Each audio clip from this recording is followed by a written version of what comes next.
If the world were like a Sleep Number mattress, everything would adapt for your comfort. Because as your life changes and your body changes, Sleep Number mattresses adapt and shift to give you personalized comfort night after night. And now everything's on sale during our Memorial Day event.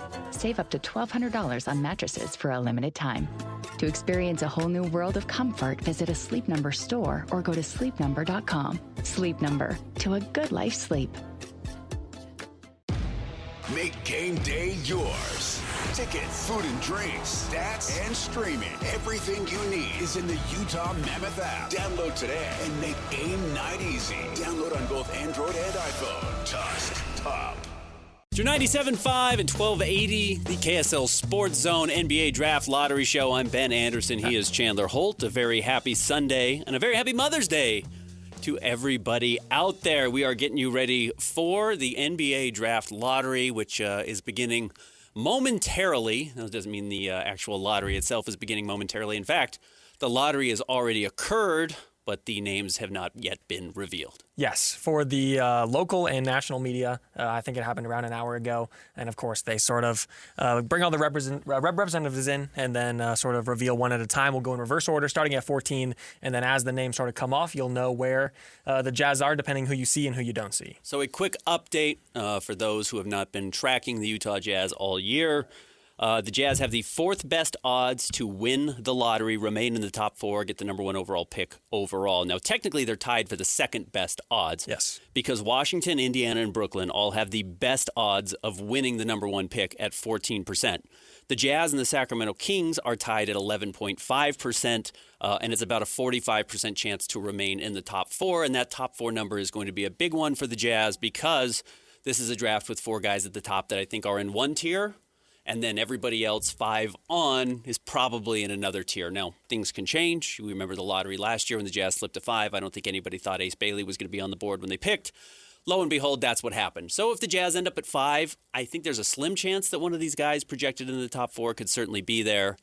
But I would not be betting on it. I would not be waiting for it. And a lot of the people I've talked to closely, some people within the NBA, some draft people, have really said that there's really a top 4, and that's kind of a class onto its own. And then beyond that, 5, 6, 7, 8 plus is another group. Yeah, and of course that 4 being BYU's A.J. Debonsa, Kansas guard Darren Peterson, North Carolina's Caleb Wilson, and Duke's Cam Boozer. Honestly, there's been movement for all those. As of right now, it seems like A.J. Debonsa is the projected number 1 pick, almost regardless of who earns that slot. And then 2 through 4 is basically a mix-up of teams where they think they might go. Some people think Cam Boozer could be the 4th pick. Yep. If Indiana gets second, a lot of people think he would be the favorite for the Pacers. And he could go number 1 overall. Yes. We still don't know. The NBA draft combine begins officially today, but really tomorrow they get on the court, and everybody's going to have their opportunity to go through the workouts, some of them playing 5-on-5, to try and increase and improve their stock. So we will keep you covered throughout the next hour, I think at the very least, on what's happening with the Utah Jazz and the NBA Draft Lottery. Again, they own the 4th best odds, and they can draft as high as 1. And then maybe most importantly, and where Jazz fans can feel like they've already won the lottery some, they can fall no further than 8. And had they lost a coin toss with the Sacramento Kings because the two teams finished with the same record at the end of the regular season, the Jazz could have conceivably dropped to 9. There's a 0.6% chance of that happening. And had the Jazz fallen to 9, that pick would have gone to the Oklahoma City Thunder, which would have truly been worst-case scenario. So in a sense, I don't want to say the Jazz are playing with house money. You want to win this lottery. You want to get the best player available. But you know you're getting a top 8 selection in this draft, which will be the second highest pick they've had at worst since beginning this rebuild 4 years ago. They drafted Cody Williams at 10 overall. They drafted Taylor Hendricks at 9 overall, and then, of course, they drafted Ace Bailey last year at 5. So the Jazz, knowing they're going to have a top 8 pick, will be somewhere in the range above both Cody Williams and Taylor Hendricks, all the way up to the number 1 overall pick. So that's where the Jazz, I think, can feel some comfort that they have a very valuable asset coming to the team. I think you're right in both senses that, of course, you want the best player available, but also you are playing with house money because the Jazz also made that big trade for Jaren Jackson Jr., so they are hoping to be a playoff team next year. So no matter who you add, it's just sort of adding money to the pot, if you will, going into next year, hoping to be a playoff team and maybe first-year contributor, maybe a couple years, can sort of grow alongside Ace Bailey, and then the smoke is sort of clearing for the Utah Jazz. And the good news for the Jazz, if you're following, well, we are talking about there being kind of a legit top four, and then I think the group drops off after that, and it's very guard-heavy, mostly point guard, some combo guard stuff, but everybody 5, 6, 7, 8, or 5, 6, 7, 8, 9, 10, depending on who you're talking about, I think truly has all-star upside. This is a very good draft. Yes. This is a draft where the guy you're taking at 5, 6, 7, or 8, if the Jazz were to slip, I still think has a very realistic pathway to being a major contributor on a very good team and a long-term future starter. Now, those names would be Keaton Wagler, Kingston Flemings, Darius Acuff, Braden Burries. Who am I missing? Michael Brown Jr., who has kind of dealt with some back injuries throughout the year, but certainly has some enormous potential. So, again, a very good draft here coming up for the Utah Jazz, regardless of where they land. And a little bit awkward because the Jazz, as you mentioned, after trading for Jaren Jackson Jr., assuming that Walker Kessler comes back, not that there's really a center that's being talked about anywhere in these top 8 picks, the Jazz are pretty stacked. In all honesty, I think the Jazz's starting lineup is pretty close to set next year. So whoever you're drafting is a guy who's going to probably come off your bench and is going to have to earn a starting spot. Now, that's certainly possible, but the Jazz have so much value and talent, I think, already in their starting five that if they were to have to replace somebody, a person probably gets traded. Mm-hmm. And I don't mean this summer, but I mean in the future. But there's not quite an ideal, perfect fit for the Jazz, I think, in this draft. And you could say, well, Cam Boozer's a front court player, and he's a 4, and he comes in behind both Jaren Jackson Jr. and Lauri Markkanen. It's like, yeah, but if you draft a point guard, he's probably coming in behind Keontae George or Ace Bailey if it's a shooting guard. So, yeah, the Jazz have plenty of depth already. This player comes in, and in some ways, I think it just gives you the freedom to truly take the best player available. Yeah, absolutely. Even though the fit might be kind of wonky, you absolutely just go for best player available and then figure it out later because, and we've said this a lot, too much talent is not a bad problem to have. No. And I think the Jazz front office has proven to be competent enough to work with it and sort of go down, take the right steps and figure out how it will work best, not just now, but also in 3 years. Because, of course, you have your core sort of, if you want to, with, of course, pending a Walker Kessler extension, Lauri and Jaren Jackson.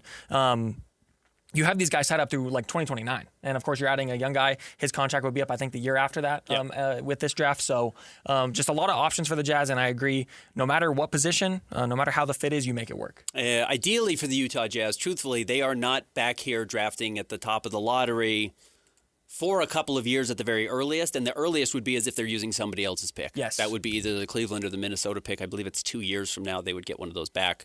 Or maybe it's even 3 years from now, but they have a swap in 2 years with Cleveland that I think you would ideally get if that's where Cleveland were to fall off. But yeah, this is, as the Jazz are beginning to exit this rebuild fully, this is the last time the Jazz are probably going to have a top 8 pick for a while. So you do want to make the most of this. And honestly, you look at how they've kind of set themselves up to exit this rebuild. It's not because they've hit on top 10 picks. No. I don't think you would count Taylor Hendricks as a hit by any means. He's already been traded off the team. Cody Williams is fighting for a rotation spot, but is not a franchise-changing player. The player you've drafted so far that has been quote-unquote franchise-changing is the same man who's going to be representing the Jazz at the lottery today, and that is Keontae George, and he was drafted 16 overall? 15 over? Yeah. 16? So he was outside of the lottery. Yes. And he's become the best player of the group of players the Jazz have drafted so far. I think Ace Bailey has a chance to earn that title, but right now it's certainly Keontae George. Yeah, and like you mentioned, it hasn't been no lottery luck for the Jazz. As of right now, of course, we will see what happens in the next 20, 30 minutes, but the Jazz have never moved up in the lottery. They moved up one time, but it was not with their own pick. I think that was with Brooklyn pick, and was that 2011? And then, yeah, never moved up in the lottery. I think in both of the last 2 years, they've moved down, and I think other than that, it's a lot of just staying where they are in the lottery standings. Yeah, 2 years ago, the Jazz dropped from 9 to 10 or 8 to 10 because Atlanta jumped up and drafted Zachary Rizachet number 1 overall. And then last year, the Jazz had the worst record in the NBA and fell all the way to 5th, which was the worst case scenario. So, yeah, there are certainly never seen any draft luck for Jazz fans. So I think the Jazz are probably prepared for that and recognize that that's a likely outcome and has consistently been a likely outcome, despite the fact that if you're listening to this show, you've probably played either the Tankathon or Fanspo or ESPN Draft Simulator hundreds of times until the Jazz get a high pick. You only get one spin at this, unfortunately, when it comes to real life. Yeah, and that's the thing that is really interesting about the lottery is you can sit there and sort of spin the lottery thing hundreds of times, and you'll see the averages sort of come back down to where they would be if you look at the odds. But it's only one spin. So even though the Hornets only have 5 combinations that earn them the number 1 pick, the one spin that the NBA does could be that spin. All right, we're going to take a quick break. When we come back, they will begin to introduce everyone representing the teams at the lottery and then reveal the order. We'll talk a little bit more of what you should be watching for. Coming up next, stick around. More NBA draft lottery coverage, 97.5, the KSL Sports Zone. If the world were like a Sleep Number mattress, everything would adapt for your comfort. Because as your life changes and your body changes, Sleep Number mattresses adapt and shift to give you personalized comfort night after night. And now everything's on sale during our Memorial Day event. Save up to $1,200 on mattresses for a limited time. To experience a whole new world of comfort, visit a Sleep Number store or go to sleepnumber.com. Sleep Number, to a good life sleep. Make game day yours. Tickets, food and drinks, stats, and streaming. Everything you need is in the Utah Mammoth app. Download today and make game night easy. Download on both Android and iPhone. Just top. I sold my car in Carvana last night. Well, that's cool. No, you don't understand. It went perfectly. Real offer, down to the penny. They're picking it up tomorrow. Nothing went wrong. So, what's the problem? That is the problem. Nothing in my life goes as smoothly. I'm waiting for the catch. Maybe there's no catch. That's exactly what a catch would want me to think. Wow, you need to relax. I need to knock on wood. Do we have wood? Is this table wood? I think it's laminate. Okay, yeah, that's good. That's close enough. Car selling without a catch. Sell your car today on Carvana. Pickup fees may apply. It's the NBA Draft Lottery Show. Ben Anderson, Chandler Holt, 97.5, the KSL Sports Zone. We are about to get underway with the reveal of the lottery results. The broadcast is live right now on ABC, and they will be introducing, I suspect, the representatives for each team and then start going through this lottery. If you are a Jazz fan, here's what you're looking for, and here's where you'll know things are breaking well or things are breaking poorly. Really, the best case scenario is everything goes chalk. Yes. Now, that was the case last year really to an extreme because the Jazz had the worst record and you wanted them to finish number 1 overall. This is really about 14, 13, 12, 11, 10 going in order. You don't want any of those teams jumping up. So that would look like Charlotte at 14, Miami at 13, the Clippers, though this pick is going to Oklahoma City at 12, Golden State at 11, and Milwaukee at 10. If that happens, that's a good sign for the Jazz already, obviously. Chicago comes in at 9. Dallas comes in at 8. You do not want to see the Jazz at number 8. That means the Jazz have fallen the max level down. But again, the good news is they're still holding on to their pick one way or another. Then, if it's chalk, or regardless of what happens, the most important thing for the Jazz is you want to see the Brooklyn Nets or the Indiana Pacers name announced before the Jazz. Yes. If that happens, you know the Jazz have jumped into the top 4. Yep. And that would come at either 7 or number 6 overall. Those are the lowest that those two teams could pick. Potentially even 5 with the Washington Wizards. But we do know that if you see the Brooklyn Nets before the Jazz or the Pacers before the Jazz will be drafting in the top 4. Yeah, I think you're absolutely right by pointing out the first 5 is what you really want to see chalk. Because if one of those bottom 5 teams jump up, then the odds for the Jazz landing in the top 4 jumps down a bunch. Yeah, it does. Yeah, but chalk all the way would be a good thing because as a bottom 4 team, if you go chalk up until 5th, then it's basically just however the odds shook out in the top 4 picks, and then the Jazz could be anywhere 1 through 4. Which really rarely happens, and in fact, we've seen a lot of chaos in the last few years. Dallas obviously moving up from what was double digits, or 9, 10, 11, 12, whatever it was, to jump up to the number 1 overall pick. The year before that, it was the Atlanta Hawks. So right now on the broadcast, they are going through the representatives for each team. There's Keontae George for the Utah Jazz, choosing to step in and represent the team there. I think it's a good sign. Keontae is obviously a major piece of this Jazz organization. It's going to be going forward and being willing to take place and be the face of this, which is not always a fun event because often you're the face of disappointment. Yes. Is a good sign. Yeah, I think you tweeted out like Keontae's buying in, and I think this is another sign of that, and I think that's absolutely right.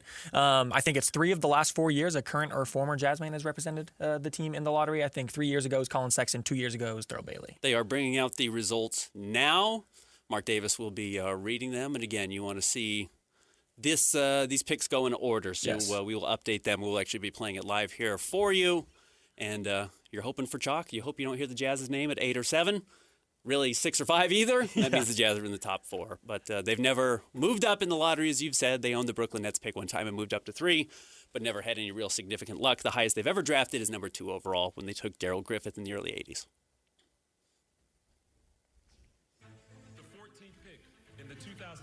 6 NBA draft goes to the Charlotte Hornets. So far, so good. Yes. The 13th pick will be made by the Miami Heat. That's in order. Yep. This should be the Oklahoma City Thunder. You hope if you're a fan. In the NBA draft will be the Oklahoma City Thunder. That's good news for everybody not to have OKC Yes. jump into the top 4 in this year's draft. Paul George trade in 2019. This should be the Warriors. The 11th pick belongs to the Golden State Warriors. So far, so good for the Utah Jazz. Yeah, first 4. Pick number 10 will be made by the Milwaukee Bucks. So far, so good. That pick will go to Atlanta if it went into the top 4. The 9th pick in the NBA draft belongs to the Dallas Mavericks. So that means that Chicago, Chicago. has jumped into the Wow, top Chicago into the top 4. Okay, conceivably, you could hear the Jazz's name here. This is where the Jazz come on the board. The 8th pick goes to the Atlanta Hawks. Good sign for the Utah Jazz. Yes. They received this pick from New Orleans Jazz are due to almost at their about a trade last year. 50-50 chance now of getting a top 4 pick. You're hoping for the Brooklyn Nets here if you're a Jazz Pick fan. number 7 will be made by the Sacramento Oh, Kings. Grizzlies have jumped up. Wow. That means that Memphis has So very also likely jumped this is into the Jazz top now Yes. coming in at number 6. About a 55% chance the Jazz will be here. Picking 6th is Whoa, the Utah Jazz have moved into the top 4 of the NBA Wow. draft. is going to be in the top 4. So if this is Indiana, they lose their pick. pick in the To the NBA Los Angeles draft will be Clippers. made by the LA Clippers. That's from the Pacers. The Wow. Pacers lose their This top pick 5 from the pick. Pacers because of the Ivica Zubats trade Wow. in February. Okay, so here are the 4 teams Which remaining. means The Chicago the top Bulls, 4 will the go. Memphis Grizzlies, the Utah Jazz, and the Washington Wizards. This is going to be the highest pick the Utah Jazz have had so far in the lottery. And by the way, we said this is a top 4 draft. You're looking at a very, very serious player come to the Utah Jazz. Yeah, worst case scenario, you land at 4, and you're still looking at, I would say, most likely either Cam Boozer or Caleb Wilson. Both of those guys, not only are they the top pick, but you could argue the most important individual prospect or draft prospect on the Jazz. Of course, you had Ace Bailey at 5 last year. Yeah, no, these players are all expected to be probably better than Ace Bailey. Yeah. I mean, I think that's the level of prospect you're looking at, maybe right on par with, but this is a huge day already for the Utah Jazz. This is what they tanked the season for. This is what they put it all out there. So to see Brooklyn's name pop up, Jazz fans should be extraordinarily excited Yes. about what's going on right now. Do we want to take a break? No, we'll stay here. We'll stay here. So here's the order we have so far. And I may have gotten lost here. Let me see. I know this was the Pacers. So here's how the draft lottery has broken so far. Hornets are going 14, Heat at 13, Thunder at 12, Warriors at 11, Bucks at 10, Mavericks at 9, Hawks at 8, Kings at 7. This was the big one. The Brooklyn Nets come in at number 6. The Jazz had a 55% chance of going there, and Brooklyn jumps them. And gets up at number 6, so the Jazz will be in the top 4. The Clippers get the pick from Indiana. That's a little bit of a blessing and a curse. I mean, obviously, that Yes. means there's another very solid piece coming out to join Kawhi Leonard and Darius Garland Yes. with the Los Angeles Clippers. A very savvy move on their part, and man, Indiana's got to be hurting Oh, right yeah. now. Yeah, they bet in the Ivica Zubats trade, basically put all their chips on the table, betting that they would land in the top 4. And honestly, I see why they did it. You were in the finals last year. Of course, this year was kind of a gap year, if you will, with Tyrese Halliburton's injury. And yeah, sort of breaks good for LA, breaks bad for the Indiana Pacers. Clippers at 5, and then yeah, Nets at 6. That was the big one. I think if we were doing the ESPN Analytics live draft lottery alongside it, and I think it was like a 56% chance that the Jazz's card was pulled there, but it ends up being the Nets. Maverick, and then the first 5, or was it the first 6, went completely chalk, and I think that was sort of building the suspense in a good way for the Utah Jazz. And I think seeing the Thunder at 12 and the Mavericks at 9, sort of the entire NBA gave a deep sigh. The Chicago Bulls were the first team to jump up. Yeah, they were out of order. They had the 9th best odds, and Yes. they jumped up into the top 4. So the Mavericks actually slid a spot. I know there was a lot of fear from Jazz fans that it was going to be Golden State or the Warriors or the Mavericks jumping up into the top 4. Now, the Mavericks are obviously much further than those other teams, but this is pretty painful for Dallas because they don't own draft picks going forward. They've traded all of them when they were trying to build around Luka Doncic. So they really needed like another all-star bet to get a guy to come up and join Cooper Flagg. Now, they're still in very good shape because they have the guy in Cooper Flagg. but they would have loved another top 4 pick. Again, if you're just joining us right now, the Utah Jazz have moved into the top 4, defied the odds, and are at least not falling down the draft. There's a chance they haven't moved up because, again, they had the 4th best odds of, or they had the 4th worst record in the NBA and were projected to be in the top 4. But they did not slip, and that's what's most important, especially in a year where the top 4 guys are expected to be the big names. Again, a reminder, those are BYU's freshman A.J. DeBonsa, Duke freshman Cam Boozer, Kansas freshman Darren Peterson, and North Carolina freshman Caleb Wilson. What separates these 4 guys, maybe with the exception of Darren Peterson, but even Darren Peterson, is the elite size that they have. Yes. Cam Boozer has very good size. He's 6'9", 250 pounds already. He looks like an NBA player today. And obviously, yes, is the son of former Jazz man Carlos Boozer. Tree trunks for legs, too. Like that, he is a big ground bound, which is sort of a knock against him, but he is just like, I think he's probably the most NBA ready. Like, he'll come in and he'll be an instant contributor. So even if you fall to 3 or 4 and that's the pick, I think Jazz fans should be happy because, like I mentioned earlier, you're moving into playoff contention. So I think adding a guy like that would be a lot of help. But a big-time true power forward. Caleb Wilson, also a forward, might be able to play a little bit of the 3, might end up being a little bit bigger depending on how his body develops. Right now, not really a 3-point shooting threat, but the best athlete in the draft. I think certainly in the conversation for the best athlete in the draft and has absolutely elite size on top of it. 6'9" with a projected 7-foot wingspan. Darren Peterson was very heavily considered the number 1 overall pick before the season. He had a bizarre one at Kansas. He does lack great size. He's probably 6'4", 6'5", in that range, but might be the best shooter in the draft. He is a true difficult shot maker. Oh, yeah. He makes some crazy shots. Had one of the best offensive seasons we've ever seen, despite the fact that he was dealing with full body cramps, which he attributed to overuse of creatine. So let's go back out to the draft lottery. Mark Davis is about to announce the top 4 picks. Thanks again, Malika. The 4th pick in the NBA draft goes to the Chicago Bulls. Top 3 for the Utah Jazz. Wow. The 3rd pick will be made by the Memphis. Wow, top 2 for the Utah Jazz. Picking 2nd will be the Utah Jazz. The number 2 overall That pick means that goes to the number 1 Utah pick Jazz. The 2026 NBA draft goes to the Washington Wizards. The Wizards get the number 1 overall pick. So they're going to have their choice. And, man, I'm going to tell you, I have no idea what direction they're going to go. Yeah. They need help everywhere. This is not a team that I think last season. They added Anthony. This is not a team that has any kind of obvious strength yet, so they should just take best player available, as should everybody. But the Jazz sitting at number 2, I mean, you are guaranteed one of Darren Peterson, A.J. DeBonsa, Cam Boozer, or Caleb Wilson, and really you're going to get your pick of the choice.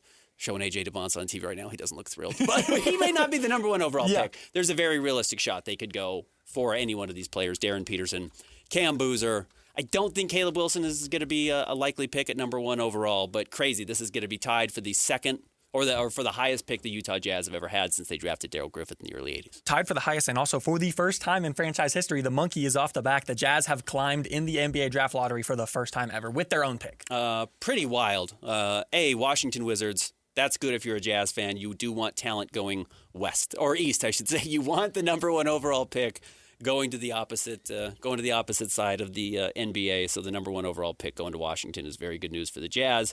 But yes, it was revealed. Sorry, was it Memphis 4 or was it the Bulls 4? Chicago was 4. Yes. Grizzlies end up 3, Jazz 2, Wizards 1. Funny, that was actually the order those 4 teams were in the draft, so that actually did end up going chalk for the most likely outcomes once these 2 teams were in the top 4. So again, if you're just joining in, the Utah Jazz have won the number 2 overall draft pick in this year's NBA draft. And they are going to have their pick of the litter of what is going to be the most talented player to join this roster. Yeah, I mean, absolutely. I just think it's that simple. I'm not sure you really have to overthink this. The Jazz have a ton of power, a ton of leverage now, as do the Washington Wizards. We will see. You know, the Wizards went out and traded for Trae Young and Anthony Davis this year midseason. Similarly, the Jazz went out and got Jaren Jackson Jr. So a ton of intrigue here for both of these teams, adding top talent. And again, I don't think there's a clear-cut number 1. I think A.J. DeBonsa might be the odds-on favorite right now to go 1 overall, but I would say, you know, if you're separating these 4 players out into, you know, the top 4 picks and trying to put the percentages on it, I might say it's like 31% AJ, 30% Boozer, maybe 29% Darren Peterson, and the last 10% would be Caleb Wilson. I don't really see him going number one overall, just because I think his game still has quite a ways to develop. But the Utah Jazz sitting at number 2 are just in an unreal spot to add a major piece of talent to this roster. I mean, I think right now odds would be that AJ DeBonta would be number 1, and I think if I were the Jazz at number 2, AJ is off the board. I think my pick, of course, this means nothing, but I think it would be Darren Peterson. And I think it'd probably be Cam Boozer. Okay, if I'm being honest with you. So I think there's going to be a real difference of opinion here and what happens. But honestly, do not be at all surprised if teams fall in love with Cam Boozer. Yes. He is ready to go day one. He's going to step on. He's won every level of his life. He's been the best player on the floor every time he stepped on the floor, probably every time he's played, except for when he's playing against his father. But he has always been the best player on the floor. So very, very exciting news if you're a Utah Jazz fan. We're going to take a quick break. When we come back, more on the other side as the Utah Jazz have won the number 2 overall pick in the 2026 NBA draft. If the world were like a Sleep Number mattress, everything would adapt for your comfort. Because as your life changes and your body changes, Sleep Number mattresses adapt and shift to give you personalized comfort night after night. And now everything's on sale during our Memorial Day event. Save up to $1,200 on mattresses for a limited time. To experience a whole new world of comfort, visit a Sleep Number store or go to sleepnumber.com. Sleep Number, to a good life sleep. Make game day yours. Tickets, food and drinks, stats, and streaming. Everything you need is in the Utah Mammoth app. Download today and make game night easy. Download on both Android and iPhone. Tusk Top. I sold my car in Carvana last night. Well, that's cool. No, you don't understand. It went perfectly. Real offer, down to the penny. They're picking it up tomorrow. Nothing went wrong. So, what's the problem? That is the problem. Nothing in my life goes as smoothly. I'm waiting for the catch. Maybe there's no catch. That's exactly what a catch would want me to think. Wow, you need to relax. I need to knock on wood. Do we have wood? Is this table wood? I think it's laminate. Okay, yeah, that's good. That's close enough. Car selling without a catch. Sell your car today on Carvana. Pickup fees may apply. It's your 97.5 and KSL Sports Zone NBA Draft Lottery Show, and the Utah Jazz have moved up to the number 2 overall pick. The draft order will be the Washington Wizards, number 1 overall. Jazz sitting at number 2. Memphis Grizzlies at 3. The Chicago Bulls at 4. The big losers of the draft, the Indiana Pacers, they fall out of the top 5. Their pick goes to 5, which means it belongs to the Los Angeles Clippers. Brooklyn Nets at 6. Sacramento Kings at 7. Atlanta Hawks at 8. Dallas Mavericks at 9. And the Milwaukee Bucks at 10. I'm Ben Anderson. He's Chandler Holt, as we are walking you through what just happened for the Utah Jazz. Quickly looking at the back end of the lottery and how this unfolded in the Jazz's favor. It was chalk through the first 5 picks: Hornets, Heat, Thunder, Warriors, Bucks. And then it was revealed that the Chicago Bulls had jumped up from number 9 into the top 4. That was not a great sign for the Jazz. Then it goes Mavericks, Hawks, and then the Bucks jumped up, and that was, the Grizzlies jumped up, and that was a really bad sign for the Jazz because once 2 teams below the Jazz had leaped into the top 4, the Jazz had less than a 50% chance of keeping that pick. In fact, it was about a 56% chance that they were going to be drafting 6th overall, which I think would have represented a pretty serious slide. I know it's only 2 spots, but that's what has always happened to the Utah Jazz. But then instead of popping up at 6 after the Kings' name was revealed, it was the Brooklyn Nets who showed up on the board, meaning the Jazz had jumped into the top 4. Then, as we mentioned, it goes Clippers 5, Bulls 4, Grizzlies 3, the Utah Jazz coming at number 2, and the Wizards at number 1. Look, you would always rather have the number 1 overall pick than the number 2 overall pick, but this is not Wemby to Brandon Miller. There's not a clear-cut number 1 in this draft. This is not Cooper Flagg to who was the number 2 overall pick last year? Dylan Harper. Dylan Harper is not even that much of a drop. Yeah. There is going to be a bunch of different opinions. I think there are going to be teams that have Darren Peterson number 1. There are going to be teams that have AJ DeBonta number 1. There are going to be teams that have Cam Boozer number 1. Now, of course, it only matters what the Washington Wizards think. If you look at their roster, they've got Trae Young, who's an offensive wizard. They've got a very good defensive big man in Anthony Davis, who does prefer to play the 4. They do have Alex Sarr already, who is a number 2 overall pick himself.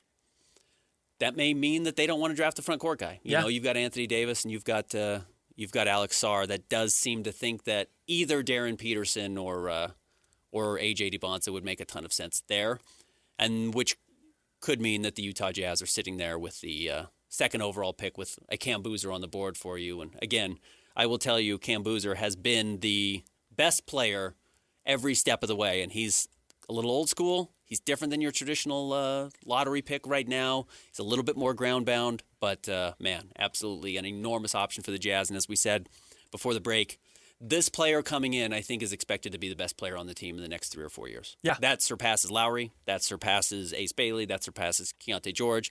That surpasses Jaren Jackson Jr., and that tells you really how important this is. I mean, the Jazz are in a spot where they could conceivably open up a championship window if they hit on this pick, and they are in a prime position to be able to get a major, major player. Yeah, absolutely. And I think you're absolutely right. And I think even some offseason moves could sort of sway how the Wizards look at this number 1 overall selection. I'm not putting anything out there, but there have been talks about Anthony Davis and his wanting to be in Washington after getting traded from Dallas there earlier in the season. Maybe if something does happen with him, they look at Cam Boozer because, like you said, he has been the best college basketball player. And then even then, maybe they want to put Darren Peterson, a bigger guy who projects to be at least an active defender next to Trae Young, another shot maker. I wouldn't just put it in stone right now that AJ is going to go number 1. I think I do think you're looking at one of the 3 at the number 2 overall pick for the Jazz between AJ DeBonsa, Cam Boozer, Darren Peterson. So welcome in the third member of our Jazz Notes podcast. Speaking of which, Chandler and I will be recording a Jazz Notes podcast after this, breaking down a little bit more where the Utah Jazz landed in the lottery. So if you're looking for more content after this show ends, you can find it on wherever you get your podcasts. But he is the host of DJ and PK in the mornings. It is David James. What's going on, DJ? Well, Austin Ames is sitting there plotting and planning. Man, he has so many options. I wonder what he wants to do. Does he want to sit at 2? Who does he want? If he really wants that player, does he want to move up to 1? Or if he can't get AJ, who's his presumptive number 1, would he be dropping back to 3 and 4 because that's where the player he really wants? I'm very intrigued. Very intrigued. If they'd done the number 1 pick, it would have been a slam dunk. We all know they would have taken DeBonsa. They never would have traded, I don't think. And I think that would have been it. But now at 2, I'm very intrigued. Yeah, DJ, what do you think there's some relief that they're not at number 1 and have to take a certain player? Now, maybe they would have just loved taking AJ, but we know the pressures of drafting the local guy is very difficult on teams, and sometimes it leads to bad decisions. The Phoenix Suns took DeAndre Ayton over, Luka Doncic. Now, Luka fell to 4 in that draft, or 5 in that draft. But, yeah, overall, sometimes having the local guy at the top of the draft leads you to having some different pressures that's who you have to pick. Well, first off, that is a real thing. And the local example is that when Kevin O'Connor was running the show for Utah, he did not want to draft Jimmer Fredette. And the way the draft broke, he didn't have to, but he also didn't have to explain to everybody why he didn't draft Jimmer Fredette. So, yes, that's a real thing. And I think that's often the case, but I don't know this, but I suspect they would have made an exception for A.J. DeBonsa and they would have picked it. DJ, the Jazz made the big trade for Jaren Jackson. They're adding now a number 2 overall pick, the highest pick on this current core as they attempt to be a postseason team next year. Do you expect to be any growing pains with a young player on a playoff team?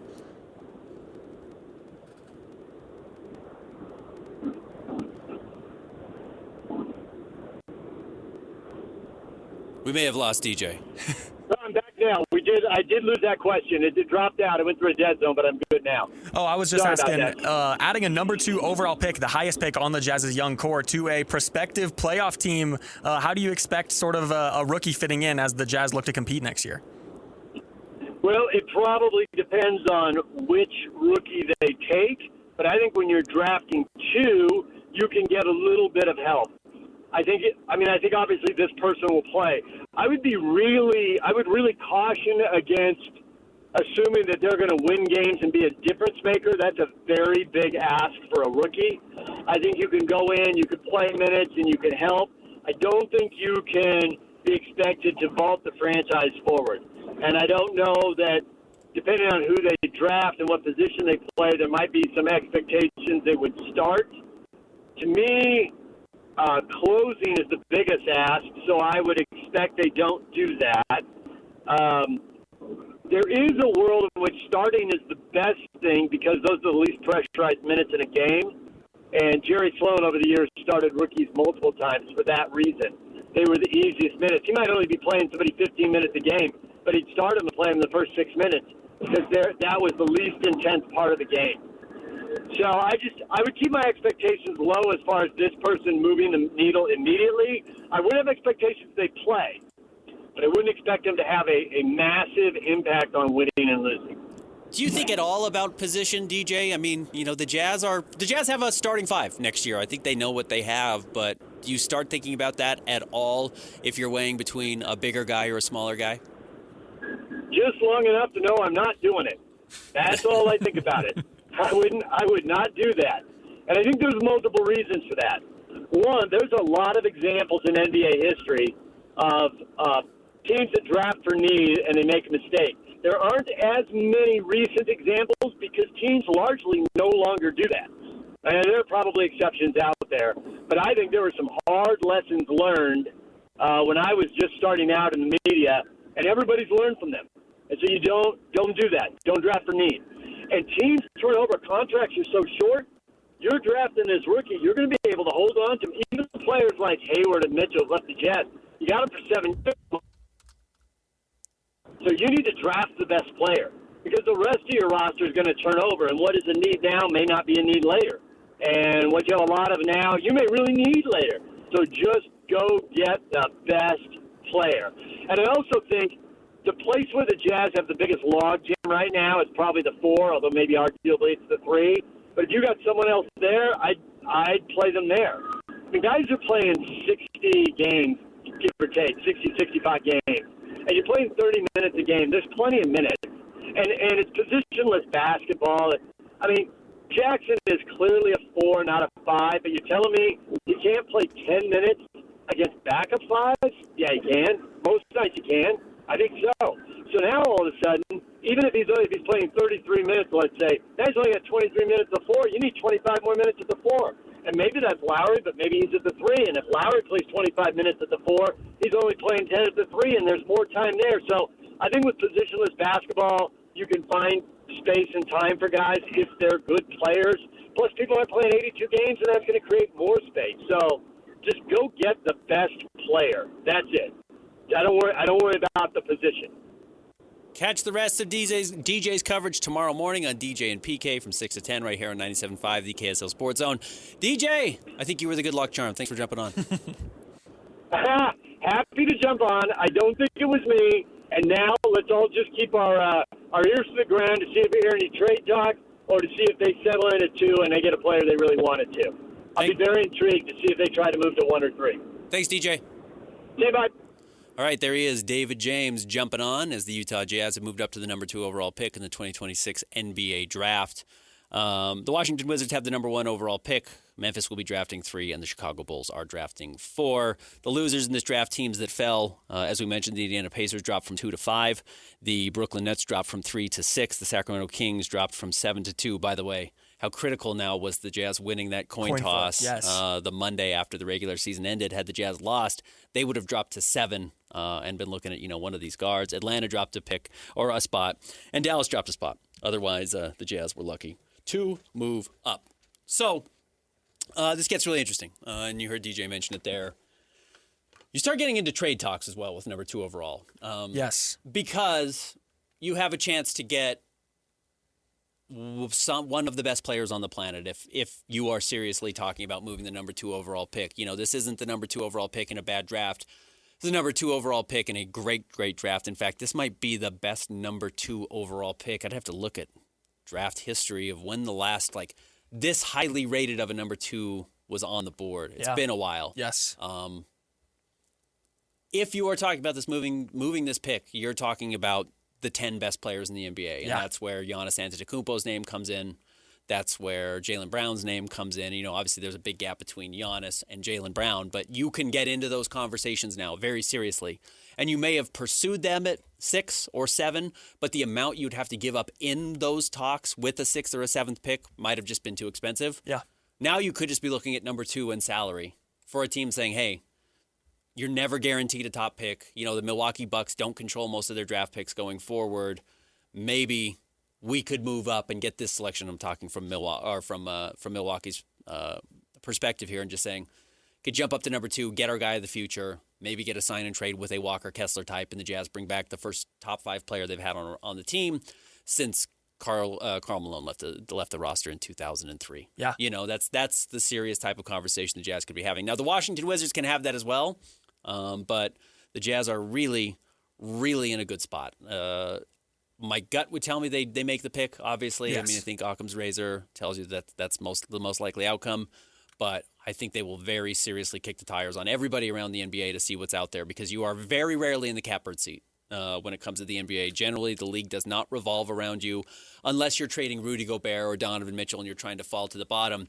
Now the Jazz are very seriously looking at climbing to the top and how quickly they want to open this championship window. Is it someone they want to have for 5, 6, 7 years and bet that they can develop and think that there's a real superstar on their hands, or try and flip it for a superstar themselves? Yeah, and I think another point that's worth making is there are some prospective NBA draft lottery reforms on the horizon. So the Jazz sort of getting in and getting out at the perfect time, and of course closing off this sort of rebuild era with a number 2 pick. I think it's sort of all of the birds lined up for the Jazz. And Yeah, I think, everything lined up. I think it all came together really well. I think you're going to add this guy, and I think whoever, I would also agree with you that I think picking is the most likely thing to happen here, and I think that this pick, sort of to how Keontae sort of set up the Jazz trade for Jaren Jackson, I think this trade will set up what a competitive Jazz team looks like over the next 5 years. Yeah, absolutely. And again, you're bringing in a prospect that I think is probably the best the Jazz have ever drafted. Yeah. Now you could go back to the Darryl Griffith draft and say, it was a good draft and Darryl was fine. He actually won Rookie of the Year, so he ended up with a very good contributor early on.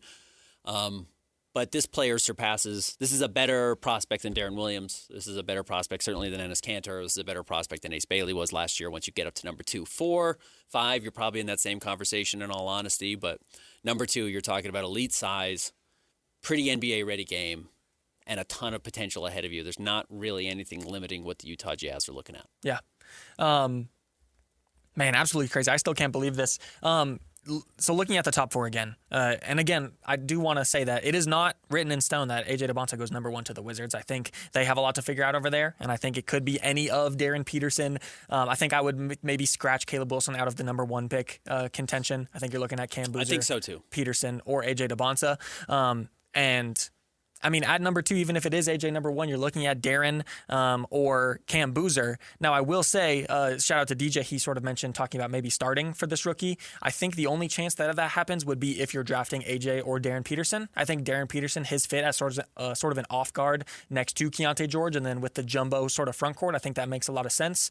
And then maybe Ace Bailey gets pushed down to the bench. I will say, though, Will Hardy has talked about a meritocracy. So I think starting the season, Ace Bailey will be the starting shooting guard. But with the number 2 pick, best young prospect on the team, would not shock me at all if he eventually earns that spot. So here's a history of number 2 overall picks beginning with last year, just going back, just to give you a sense of the types of names that have gone number 2 overall, how good they can be, and then, of course, where you run into some issues. But last year, Dylan Harper, who's playing a very big role right now in the playoffs for the San Antonio Spurs. I think this number 2 overall pick is a better prospect than Dylan Harper. Agreed. Alex Sarr, number 2 overall before that. Again, this prospect is better than Alex Sarr. Year before that, Brandon Miller in 2023. Brandon Miller was very highly sought after. Yeah, and sure. went ahead of Scoot Henderson. So I think he was a big time recruit. I still think this player is better than Brandon Miller was.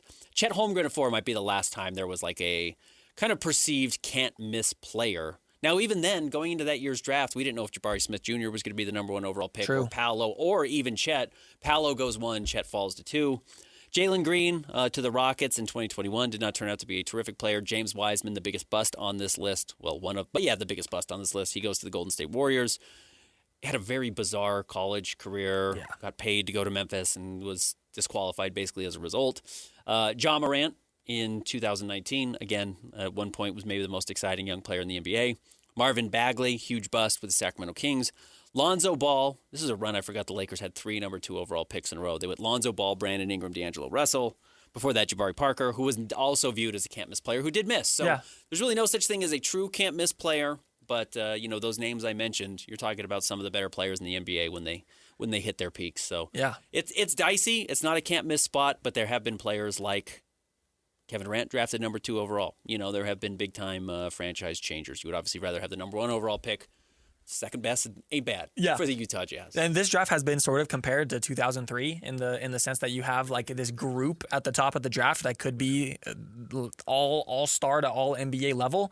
So I think I think outside of the top 4 was obviously the worst case scenario. I think it was even a gap between number 4 and then number 3 and number 2, because at least at number 2 and number 3, you sort of have somewhat of a pick of the group. Of course, at number 1, you get to pick any of the 4. But then at number 2, the Jazz be like, okay, maybe that was the number 1 guy on our big board, but we have absolutely no problem taking the number 2 guy. All right, we're going to take a break. When we come back, we will talk a little bit more about what this means for the Utah Jazz, what the next month is going to look like for Austin Ainge, Justin Zanuck, Danny Ainge, Ryan Smith, Will Hardy, and how they kind of prepare for making this number 2 overall pick coming up on June 23rd. Actually, the draft is on a Tuesday this year. They've kind of changed some of the dates up, so we will talk about that more on the other side. Stick around. The Utah Jazz move up to the number 2 overall selection in the 2026 NBA Draft. This is your KSL Sports NBA Draft Lottery Show. If the world were like a Sleep Number mattress, everything would adapt for your comfort. Because as your life changes and your body changes, Sleep Number mattresses adapt and shift to give you personalized comfort night after night. And now everything's on sale during our Memorial Day event. Save up to $1,200 on mattresses for a limited time. To experience a whole new world of comfort, visit a Sleep Number store or go to sleepnumber.com. Sleep Number, to a good night's sleep. Make game day yours. Tickets, food and drinks, stats, and streaming. Everything you need is in the Utah Mammoth app. Download today and make game night easy. Download on both Android and iPhone. Tusk Top. I sold my car in Carvana last night. Well, that's cool. No, you don't understand. It went perfectly. Real offer, down to the penny. They're picking it up tomorrow. Nothing went wrong. So, what's the problem? That is the problem. Nothing in my life goes as smoothly. I'm waiting for the catch. Maybe there's no catch. That's exactly what a catch would want me to think. Wow, you need to relax. I need to knock on wood. Do we have wood? Is this table wood? I think it's laminate. Okay, yeah, that's good. That's close enough. Car selling without a catch. Sell your car today on Carvana. Pickup fees may apply. Your 97.5, the KSL Sports Zone NBA Draft Lottery Show. About half an hour ago, we learned the Utah Jazz moved up to the number 2 overall pick from the number 4 best odds. The first time in franchise history the Jazz have moved up with their own pick. And they will be picking number 2 overall. The Washington Wizards drafting number 1.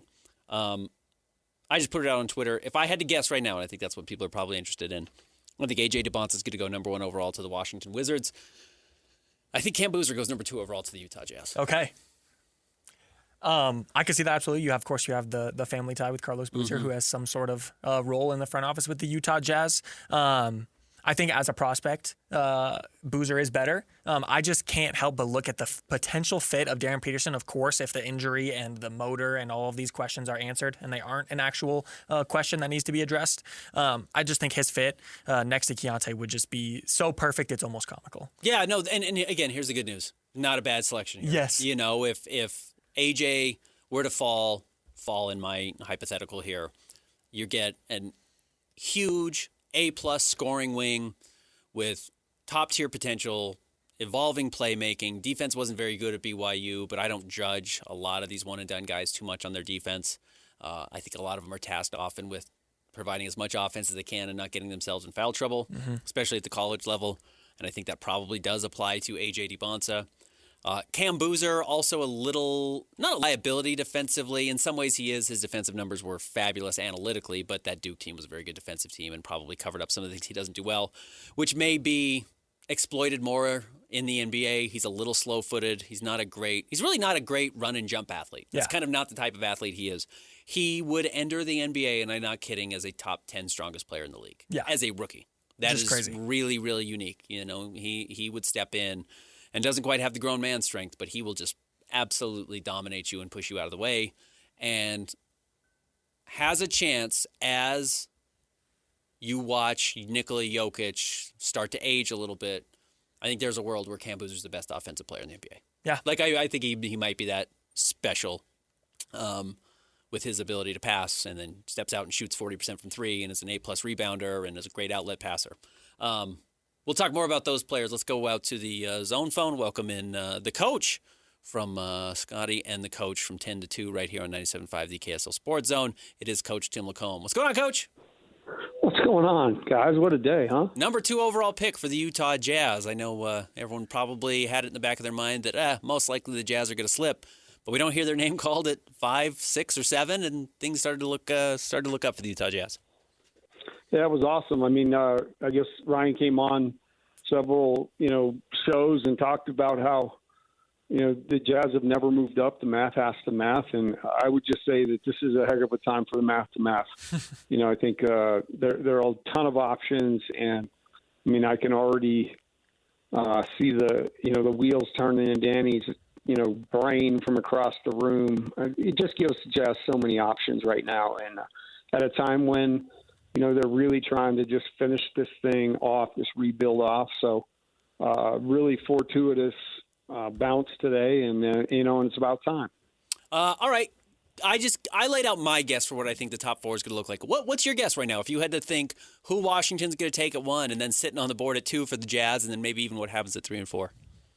Well, I mean, the big elephant in the room is Peterson, and I think if you go back and watch his Kansas YouTube stuff and some of the things he can do, it's no wonder everybody was so high on him. But what a weird year.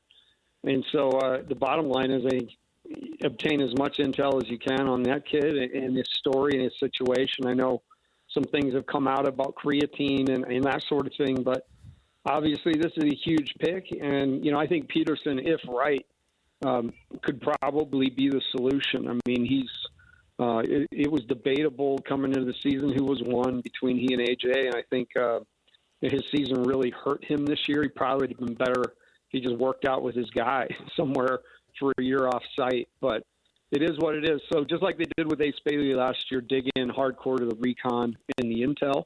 And, if Peterson, if it all checks out, I think he's to me, he's the no-brainer 2 pick. If there are issues and then you start looking around, and for my money in today's NBA, I would look a long time. I know Boozer's such a analytical darling, but I watch the games being played every night, and I think a lot of what Boozer does. Looks like we lost the coach. We will have to try and get him back on board.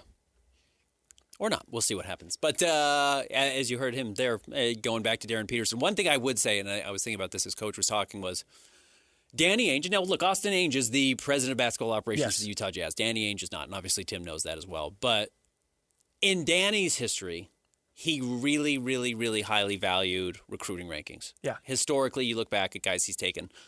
Coach, but we lost you. You were talking about Cam Boozer and watching the games themselves. Analytics and how everybody's in love with it. And I think, tried and true character, dad lineage, and then certainly a winner, at every level. So I'm not poo-pooing him at all, but I think the way the modern NBA is being played, a positionless game where length, size, that sort of thing is such a premium. I take a long, hard look at Caleb Wilson, and I wouldn't be surprised if the Peterson thing doesn't check out, if he's a real option at 2. And then I think, the rest just follow suit, Peterson, I think, and then Boozer obviously fill in those spots. The interesting thing is it's usually laid out there how those will go.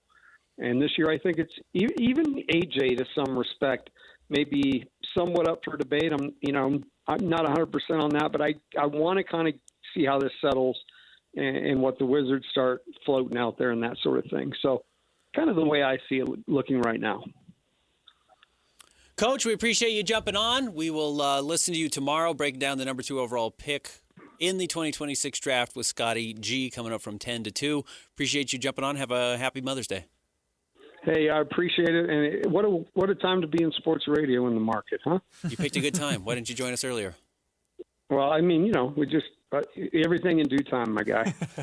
Coach, thanks. We'll talk to you tomorrow. Boys. Thank you. See ya. There he is, Coach Tim LaComb, giving us a breakdown on what he saw from the Utah Jazz. All right, we'll take a break. We'll come back and we'll talk more about the players in this draft. I kind of told you my top 4. We'll go through them again a little bit closer. Stick around. Utah Jazz move up to the number 2 overall pick. This is your KSL Sports 97.5, the KSL Sports Zone NBA Draft Lottery Show. If the world were like a Sleep Number mattress, everything would adapt for your comfort. Because as your life changes and your body changes, Sleep Number mattresses adapt and shift to give you personalized comfort night after night. And now everything's on sale during our Memorial Day event. Save up to $1,200 on mattresses for a limited time. To experience a whole new world of comfort, visit a Sleep Number store or go to sleepnumber.com. Sleep Number, to a good life sleep. I drive my bus in a busy city. That's why road safety is so important to me. I know that I must slow down and be extra careful when I make a wide turn. Buses need more room than cars. Everyone can help keep our roads safe. Next time you're driving, remember to give buses plenty of time and space to finish turning before driving ahead. Let's all plan to share the road safely. Learn how at www.sharetheroadsafely.gov. Make game day yours.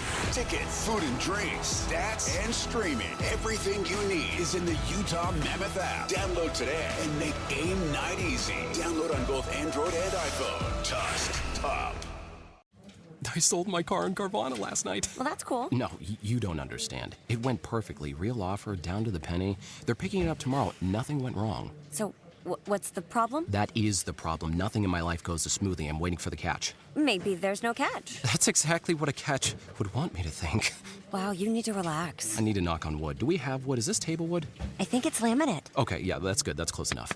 Car selling without a catch. Sell your car today on Carvana. Pickup fees may apply. It's your NBA Draft Lottery Show. Ben Anderson, Chandler Holt, 97.5, the KSL Sports Zone. The Utah Jazz have jumped from the 4th pick all the way up to the number 2 overall pick.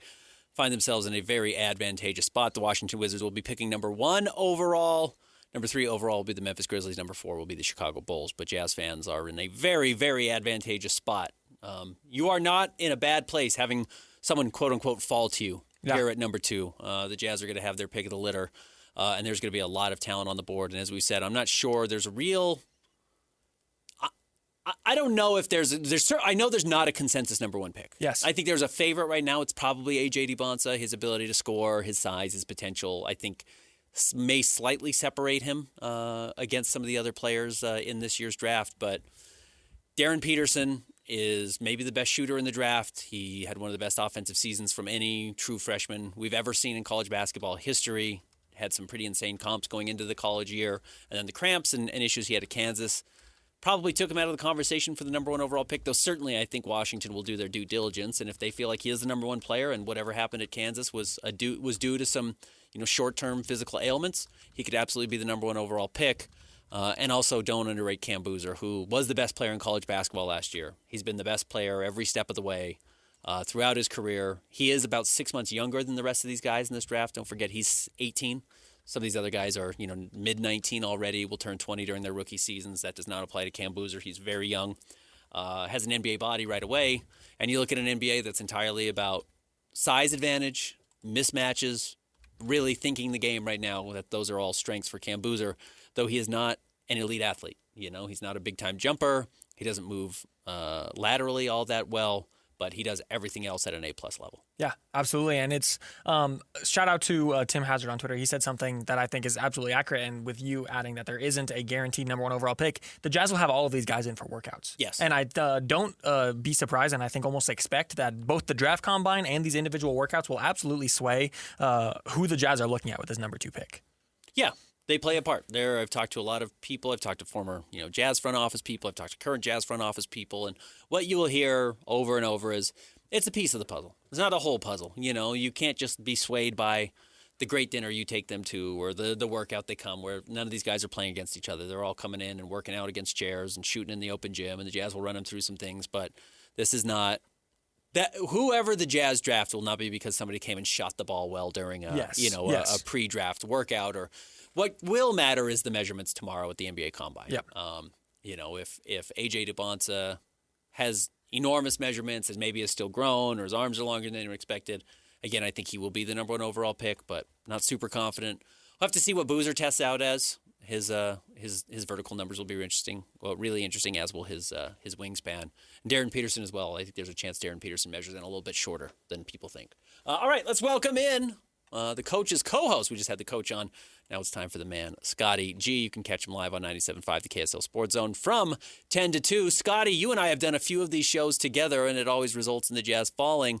For the first time, they jump up to number 2 overall. So I think we figured out what the difference here is that I kept my mouth shut on the radio during the lottery, and then the Jazz move up. Cooper Flagg could have been a member of this team last year had I just stayed away from the radio. But no.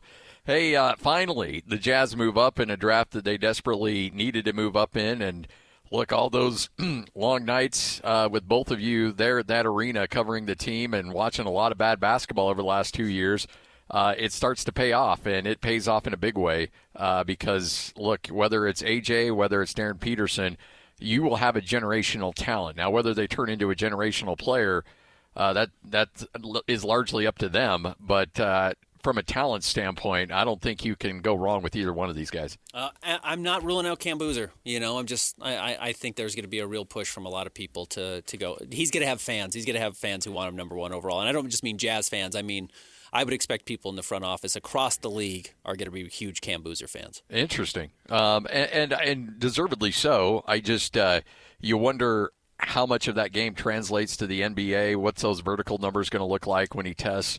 What's the wingspan? I mean, there's going to be a couple of things I want to take a look at with him because, frankly, if it were me and the Jazz were at number 3, I might take Caleb ahead of Boozer. Yeah, I think there's a world where that happens still. I think there is a world where Cam falls to Chicago, which ironically is the place where Carlos also played. There's going to be a lot of familiarity. But I will tell you, and don't be surprised when you hear this, Jazz fans, you're going to hear a lot of people saying Cam Boozer is the best player in this draft. There's going to be a very, very strong push. And I don't just mean from Cam Boozer's camp, but the people who really highly value analytics, which the Jazz do, maybe not as much as some teams, though. There's going to be a lot of teams that tell you that Cam Boozer is by far the best player in this draft. He is an analytics darling. The stat nerds are lining up already for Cameron Boozer. There's no doubt. Ben earlier talked about how the options are all on the table for the Utah Jazz right now. Of course, I think betting odds and just everyone would assume that the Jazz are going to just make the pick, but there is absolutely a world as the Jazz look to be a playoff team next year that they could trade it for a win-now player, maybe just with some extra contracts that they have. What do you think about that scenario? I certainly everything's on the table. And with Danny Ainge, the one thing we know about Danny Ainge is we have no idea what's going on in the brain of Danny Ainge. And so I think certainly everything's on the table for him. It would have to be a king's ransom for that number 2 pick for the Jazz to move out of that thing. Frankly, I could see a world where the Jazz actually try to move up to number 1 just to ensure that they get the exact player they want. Trading down, I just don't see it. But then again, with Danny Ainge, you never know. You absolutely never know. And it wouldn't also surprise me to see him trade down a little bit in the draft too, as he did in Boston. Because was it Tatum that he traded down for? Yep. And because he saw something that nobody else really saw, and so he was willing to move back a little bit. And everybody kind of looked at that with a side eye, but he knew he could get him and get some assets out of it as well. I think the only name, honestly, Scotty, if you're talking about trading the number 2 overall pick in this year's draft, is Giannis Antetokounmpo. I'm serious. Yes. I think that's the only name you talk about. Yep, that's fair. Absolutely. Looking at the Jazz now for the next month and a half, I mean, rank this as far as, most exciting moments for the Jazz's history. I mean, you've been doing this for 20-plus years here in Salt Lake City. I've been doing it for 15 years. Donovan Mitchell's breakout, that 2-week run where they beat the Oklahoma City Thunder in his rookie season, I think that was pretty magical for Jazz fans. You felt like you had a superstar in the making on your hands. I don't know what else is going to compare to this. This is pretty unique for the Jazz to be in. And even when they made the Western Conference Finals with Boozer and Darren, it felt a little off just because they played a Golden State team that upset Dallas in the first round. And so it wasn't necessarily the hardest path to get to the Western Conference Final, and then they were dispatched, I believe, in 5 games to San Antonio. So that came to a screeching halt. I wasn't around for the John and Carl years, so I can't obviously judge it against that. I'm sure that's the highlight right there. That's the Mount Rushmore. But honestly, when you look at just overall excitement, when you couple what the Jazz have gone through over the last few years with the Jaren Jackson Jr. trade and now adding the number 2 overall pick, just if it's Darren Peterson, I think people have got to realize that, this is ending in a big way, and the Jazz should be a playoff team next year. Yeah, you kind of add whiplash to that whole series of events that you just said because you add in the sort of number 5 pick and then rise of Ace Bailey and then, of course, the near all-star jump of Keontae George. A really quick turnaround for the rebuilding Jazz. Well, and the other thing, too, and look, everybody's going to talk about AJ, and for good reason. The dude is special, and he's going to go number 1. So if you're looking at Darren Peterson, there's going to be a lot of research because there's going to be a lot of negative publicity. But the Jazz just took a guy that had negative publicity, and it turned out to be all for naught. Ace Bailey turned out to be a great kid. And so Darren Peterson, there is going to be a lot of conversation about who he is as a person. Obviously, skill set has a chance to be an elite NBA player. But what's up with the cramping thing? He came out and said, "Oh, well, I was taking too much creatine, and that's what caused it." But when Bill Self put him through Hell Week, he did not respond well to that at Kansas. And so, obviously, the Jazz are going to do their due diligence. They will leave no stone unturned to figure out what the story is with Darren Peterson. I purposely stuck around in the NCAA tournament to watch him. They were in San Diego in the same venue as Utah State, and I wanted to get my eyes on him. And granted, it's a extremely small sample size of one game watching him live, but I will say, talent-wise, it was very easy to see who the best player from a talent standpoint was on that team, or on that court, period. I mean, he was just, the brilliance that he could show in those flashes was just incredible. And then there were timeouts, and that's what I really wanted to take a look at. Body language wasn't great, not a lot of great interaction with teammates. So there was some stuff there, but also I don't think the teammates did him much of a favor either. I saw some possessions where it looked like they were kind of icing him out a bit. So something happened there at Arizona. It just wasn't cramping, at Kansas. Something happened. I don't know what, but I guarantee the Jazz are going to find out what happened. Yeah, and again, this is unique. The Jazz can get every single one of these players in for a workout. That didn't happen last year. Yeah. Cooper Flagg didn't come in and work out in Utah. He had no reason to with the Jazz falling to 5. And as we mentioned, Ace Bailey didn't even come work out in Utah, and the Jazz called his bluff. So I think the Jazz, I look at this roster now, Scotty, and look, they've had teams where they had Stockton and Malone, who were 2 Hall of Famers, and Jeff Hornacek and some good players. They've had teams that had Adrian Dantley and Malone and Stockton and Mark Eaton. Those were great teams. You mentioned Boozer and Darren Williams. You mentioned Rudy Gobert and Donovan Mitchell, 2 Hall of Famers themselves. I think there's a real argument we're about to be watching the most talented team in Utah Jazz history from top to bottom. Ooh. You know what? I cannot argue with that. From top to bottom, yeah. I mean, you're spot on, because you look at a starting lineup, and just right now, looking at a starting lineup, if Walker Kessler comes back, and I think, Ben, you and I both agree he's going to come back, right? Oh, with this pick, he has to come back. Yeah, there's no cost too expensive. You've got a super star caliber player coming in at number 2 who's going to be on a rookie contract for the next 5 years. You have to strike right now. You've got real advantages financially. So I think that let's just say it's a good day for Walker Kessler, because somebody's going to throw out a crazy offer and the Jazz are going to match. So you got Walker Kessler, you got Larry Marketing, you got Ace Bailey, you got Keontae George. I'm missing somebody in there.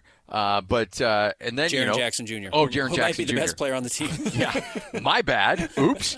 And then Darren Peterson you throw in there with a number of young guys that are starting to figure out things. Talent-wise, it's through the roof with this squad.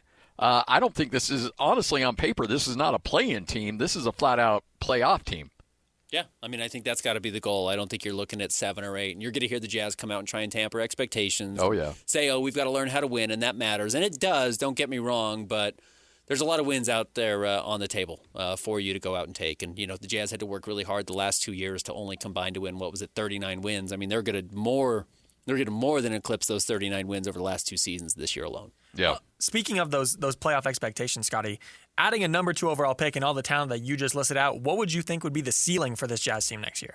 Next year, the ceiling, I would say, you got to go through and say who are you going to say is going to drop off or who the Jazz could leapfrog. But honestly, I wouldn't put out of the realm of possibility to see the Jazz starting a playoff series with home court advantage with the talent level that they have on this team. You're going to need some help from some other teams. Some other teams are going to need to drop off a little bit.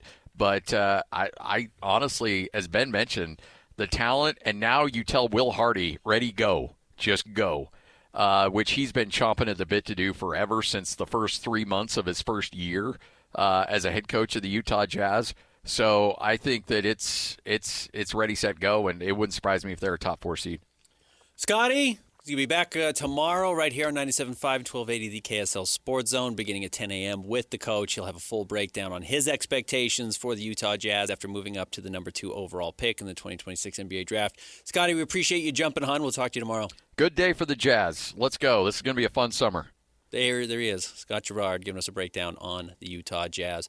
He was talking about the most exciting times in Jazz history. Certainly the best June in Jazz history since 1998, the last time they were in the NBA Finals. Yeah, that's 30 years. That's what we're talking about now. The Jazz are gearing up for what's going to be a very fun time if you're a Jazz fan. This is number 1 pick would have been, I guess, a little bit more exciting, but this is not a year where you feel snake bitten by having the number 2 overall pick, and especially when the Jazz have had such little luck in the draft historically.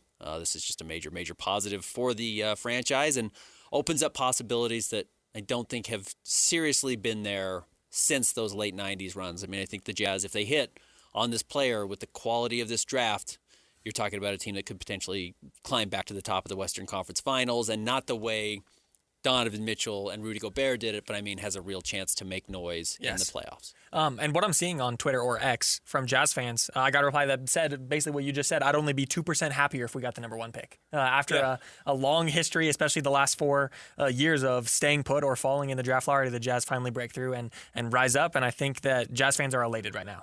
Absolutely. All right, we'll take a break. We'll come back. We'll close the show. Stick around. More NBA draft lottery coverage, 97.5, the KSL Sports Zone. If the world were like a Sleep Number mattress, everything would adapt for your comfort. Because as your life changes and your body changes, Sleep Number mattresses adapt and shift to give you personalized comfort night after night. And now everything's on sale during our Memorial Day event. Save up to $1,200 on mattresses for a limited time. To experience a whole new world of comfort, visit a Sleep Number store or go to sleepnumber.com. Sleep Number, to a good life sleep. Make game day yours. Tickets, food and drinks, stats, and streaming. Everything you need is in the Utah Mammoth app. Download today and make game night easy. Download on both Android and iPhone. Tusk Top. Hey, sweetie, your mother showed me this Carvana thing for selling the car. I'm going to give it a try. Wish me luck. Me again. I put in the license plate. It gave me an offer. Unbelievable. Okay, I accepted the offer. They're picking it up Tuesday from the driveway. I haven't even left my chair. It's done. The car's gone. I'm holding a check. Anyway, Carvana, give it a whirl. Love ya. So good, you'll want to leave a voicemail about it. Sell your car today on Carvana. Pickup fees may apply. It's your KSL Sports NBA Draft Lottery Show. Ben Anderson, Chandler Holt, the Utah Jazz climb from number 4 all the way up to the number 2 overall pick.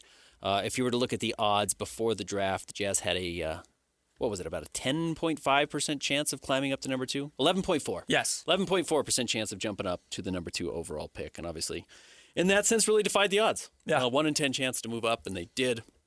They will be drafting number 2 overall. Washington Wizards at 1.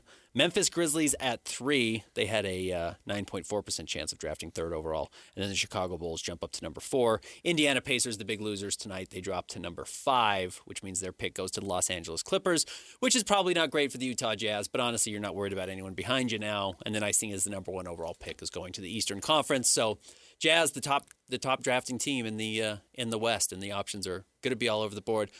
Let's quickly run through these players for those still listening, just to kind of give Jazz fans an idea of who they might be if they were the number 1 overall pick. So comps are always lousy just because there's no one-to-one player in the NBA. I've never gone back and looked at a comp and been like, wow, that turned out to be exactly right. Like, good players produce in ways that are completely unique to themselves. Very rarely are players very similar in the NBA. But as good shorthand of like what type of player they might turn out to be, where do you think, or who do you think someone like A.J. DeBonsa might turn into? I think with A.J. DeBonsa, you're looking at, and this is the one that's thrown around a lot for him, sort of like a Tracy McGrady. Mm-hmm. And I think also like current day, like a Jaylen Brown is also sort of an active thing. He's, of course, bigger, I think, plays bigger, and also works out of the post more than Jaylen Brown, and probably even T-Mac did. But I think that's sort of what you're looking like. And also, of course, has defensive upside. Yeah, you're talking about a leading scorer on a team, ball-in-hand wing that kind of develop into a playmaker and a better defensive player. It's not what he does great right now, and the shooting's got to come around, but it seems like every indicator is, A, he's a great kid, and he has a good chance of reaching his potential. Yes. I'll go with Darren Peterson next. I know that's who a lot of Jazz fans seem to be interested in at number 2 overall. It seemed to be who Scotty seemed to believe the Jazz were going to take at number 2 overall. And look, you heard Kobe Bryant, Michael Jordan, even at times, which is insanely reckless. Yes. Michael Jordan's the greatest player of all time. I would tell you, I think there's a real pathway for him to have a career that resembles Ray Allen. Ray Allen, you remember coming out of college, was not just a great shooter, but one of the best athletes. He was actually in the dunk contest. And Darren Peterson, I think, maybe isn't quite that explosive of a leaper. Now, some of that may have been due to his injuries and full body cramping at Kansas, but is a big-time athlete himself. Not the best in the draft, but a good leaper. Incredible body control, more fluid, I guess, than explosive, and an elite shooter. Yeah. And so the worst-case scenario, I think, as he evolves, is you've got like a true 3-and-D 2 guard who might be able to moonlight at the 1, certainly going to be like a secondary creator and playmaker, but you probably do want to have a point guard next to him. Arguably the second best defender and best perimeter defender in the top 4 now. Yes, I think so. He's going to be a very solid defensive player, if not a plus defensive player. Again, as long as the health checks out. Yeah. And I'll be curious to decide. The weird thing about Darren is you don't see a lot of true 2 guards in the NBA anymore. It's just like kind of a dead position. Yeah. There aren't a lot of guys like Ray Allen in today's NBA. All right, number 3 will be Cam Boozer, and who do you see? Cam Boozer is a tough player. He's very tough to come up with a comp for. But I do think, like, my mind immediately just goes to like a Nikola Jokic light, like a smaller version of Jokic, because he really is, or projects to be, that sort of offensive hub type of big man. I think you can run him in all kinds of actions. I think he did score like 150 of his points at Duke coming out of the post, but he scored in so many other ways that if you take the post scoring out of his game, which isn't as prevalent at the NBA level, then he'll still be just fine. So I think one of those sort of offensive hub type of big men would be the best comp for him. Yeah, and the names there are Kevin Love in his prime. You mentioned Nikola Jokic, Alperen Şengün, Domantas Sabonis, Julius Randle, like guys who have been all NBA players, very highly skilled players who, yes, you dump the ball into and you allow them to make decisions. I would just tell you that outside of Jokic, Cam Boozer is by far the best processor of that group. Yeah. He's much better passer than Sabonis and Alperen Şengün. He's a, more talented shooter than all of those guys as well. So that's kind of the sell on him. He shot 39% from 3 in his lone season at Duke and averaged 22 and 10, was the College Player of the Year, won every award. And then number 4, Caleb Wilson is the rawest of this group, the 6'9", 6'10 freshman out of North Carolina. I'll be curious to see his measurements coming out of the combine this week. I would tell you I don't think there's like a great chance he's the number 2 overall pick to the Utah Jazz. Agreed. He's certainly the least likely of this group, though I wouldn't rule it out. If the Jazz fall in love with him and maybe he shoots really well during this preseason or this pre-draft process, he could certainly climb up and leap some people. Also a little bit of a tough comp, super athletic 4 who probably could moonlight a little bit at 3, might even be able to play a little bit of the 5. Something that a comp that I recently saw for him was Toronto Raptors Chris Bosh. Okay, interesting. And I like that because that was like if you think about Chris Bosh's career, he sort of turned the like 3-point shooting corner in Miami, and of course he kind of had to, playing alongside Dwayne Wade and LeBron James. But before that, he was sort of a face-up. He was like more athletic than I think he gets credit for back when he was in Toronto, and sort of just like an inside-out type of guy. I could see that. The value for all of these players and why it matters the Utah Jazz are at number 2 is there is a very real argument that any one of these 4 could end up being the best player in the draft. Yeah. And look, Shai Gilgeous-Alexander was the best player at his draft and was drafted behind Colin Sexton. Like, that could really happen anywhere. Nikola Jokic is the best player in the NBA, or was a second-round draft pick. Giannis was for a while and was, selected in the teens of a very bad draft. So you can pick a great player anywhere, but certainly if you had to pick out of this class who was going to be the best player, you would take one of these top 4 guys. Yes. And these top 4 guys are all really good. Being the best player from this class is really going to mean something. Yeah. You go back and you look at some of the great drafts historically. We go back to Andrew Wiggins and Jabari Parker and Aaron Gordon and Joel Embiid. Well, not all of those guys hit their top 1 out of 1 outcome. Joel did, and he became an MVP. Yes. So that's kind of how you look at these picks is, well, maybe not all of these guys turn into their superstar versions of themselves. If you get the best player out of this draft, I think that guy does become like a top 10 player in the NBA. Yeah. And that's where the Jazz have an opportunity to draft somebody now that the Jazz don't get a lot of opportunities to add top 10 players in the league to their roster. Real quick, I want to say, first thoughts from us. I think you like Cam Boozer at 2, and I'm leaning towards Darren Peterson a little bit at 2. Let's be thankful we're talking about Cam Boozer and Darren Peterson instead of Darius Acuff and Michael Brown Jr. Yes, these are far less flawed players than Yes. we'd be talking about the smaller guys who are going 5 and later. So the Utah Jazz, Austin Ainge, Justin Zanuck, Danny Ainge, Ryan Smith, Will Hardy, and then everyone on the roster has to be just absolutely thrilled about what happened today. And, Jazz fans most of all, and I do mean this, Jazz fans have been really loyal for 4 years, sticking with this team through this really difficult rebuild, all the tanking, and I think there was a light at the end of the tunnel. There was a present under the tree on Christmas morning. We just don't know who it's going to be, but we will have full coverage of the NBA draft beginning tomorrow right here on 97.5, the KSL Sports Zone with DJ and PK at 6 o'clock, and that will run up through draft day, I believe Tuesday, June 23rd, to see if we can get one of us to New York. It'll probably pretty crucial for this year's draft. We'll see what that ends up looking like, but find all the coverage you need at KSLSports.com and 97.5, the KSL Sports Zone. Big thanks to Christian, Lloyd, everybody who helped us organize this show today, and we'll be back with you again tomorrow. If the world were like a Sleep Number mattress, everything would adapt for your comfort. Because as your life changes and your body changes, Sleep Number mattresses adapt and shift to give you personalized comfort night after night. And now everything's on sale during our Memorial Day event. Save up to $1,200 on mattresses for a limited time. To experience a whole new world of comfort, visit a Sleep Number store or go to sleepnumber.com. Sleep Number, to a good life sleep. Hey, sweetie, your mother showed me this Carvana thing for selling the car. I'm going to give it a try. Wish me luck. Me again. I put in the license plate. It gave me an offer. Unbelievable.